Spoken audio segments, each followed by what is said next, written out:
Bonjour, j'ai lancé un appel pour le 6 septembre, soit 4 jours avant l'opération du 10. Dans cet appel, j'invite la plupart de ceux qui prétendent être des dissidents à venir exposer leur programme, de façon à ce que les Français, pour une fois, aient des gens sérieux qui offrent un programme sérieux et qui leur permettent de dire, voilà, ça me plaît, ça me plaît pas. Et au moins, ils savent où ils vont. Donc, c'est une évidence qu'on doit changer complètement le système politique. Mais aujourd'hui, vous avez une multitude de ces demi-politiciens, c'est-à-dire des politiciens qui n'ont pas encore réussi, qui essayent de nous faire peur avec l'article 16. Cet article, c'est l'article 16 de la Constitution française, c'est-à-dire du système républicain. Or, ils essayent de nous faire peur avec ça, mais en réalité, bien sûr, Macron peut déclencher l'article 16, mais ça n'a aucune valeur si la République n'existe plus. Or, l'article, et ça c'est l'autre article 16, celui qui compte, c'est l'article de la Déclaration des droits de l'homme et du citoyen, qui prévoit qu'en cas de manquement de la part du dirigeant, par l'article 16, la République n'existe plus.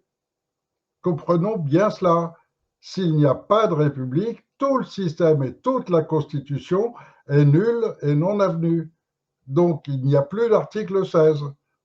Ça n'a strictement aucune valeur juridique.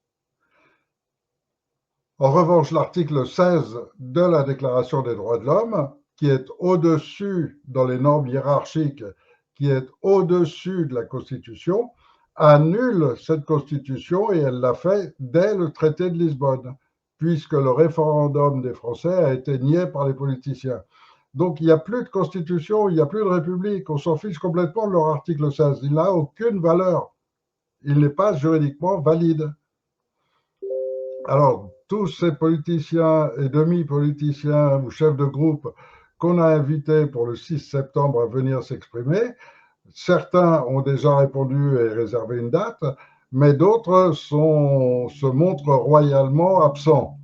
Et les absents, ça veut dire qu'ils n'ont aucun programme. Ça veut dire qu'eux rêvent seulement de rétablir leur République ou de se remettre dans la République. Donc de reconnaître l'existence de la France dans l'Europe. Donc d'annuler les droits de l'homme.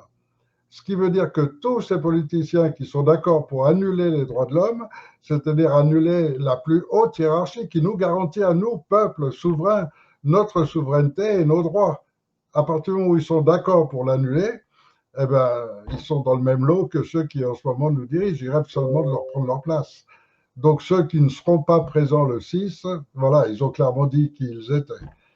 Et je crois qu'il faut retenir que ça. Le reste, ça n'a pas d'importance. En revanche, le 6, ceux qui vont être là présents vont pouvoir exposer en détail leur programme et répondre à toutes les questions qui sont posées dans la vidéo et qui nous concernent tous. Merci de bien retenir ces points essentiels parce que je crois qu'il n'y a pas plus important que de comprendre nos règles fondamentales. Et nos règles fondamentales, elles remontent à 1789, la Déclaration des droits de l'homme et du citoyen. Au-dessus, il n'y a rien. Ça, c'est ce qui crée la France dans laquelle on est aujourd'hui.